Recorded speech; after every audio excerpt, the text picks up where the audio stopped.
Remand પર અને થશે હવે નવા જ ખુલાસા। આપણે કહી દઈએ કે ભરૂચમાં મનરેગા કૌભાંડના 4 આરોપીઓને કોર્ટમાં રજૂ કરાતા કોર્ટે તમામ આરોપીના 6 દિવસના રિમાન્ડ મંજૂર કર્યા છે।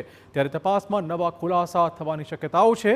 મહત્વપૂર્ણ છે કે કૌભાંડમાં કોંગ્રેસના નેતા હીરા જોટવાના પુત્ર દિગ્વિજય જોટવા સહિત 4 આરોપીઓની થોડા સમય પહેલા ધરપકડ થઈ હતી, જેમાં જલારામ એન્ટરપ્રાઇઝના પિયુષ ઉકાડી, મુરલીધર એન્ટરપ્રાઇઝના જોધા સભાડ, બચેટિયા શર્મન સોલંકી સામેલ છે।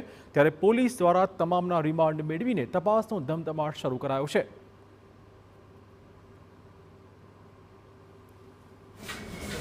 આમાં સંડોવાયેલા હીરાભાઈના પુત્ર દિગ્વિજય જોટવા અને એમનો બીજો એક મળતિયો કે જેનું નામ છે શરમણ સોલંકી, એ ચારેય વ્યક્તિઓની ગુનાના કામે ધરપકડ કરવામાં આવેલી છે આજે, અને નામદાર કોર્ટમાં રજૂ કરી એમના આવતી 3 જુલાઈ સુધીના રિમાન્ડ મેળવી વધુ તપાસ હાથ ધરવામાં આવેલી છે।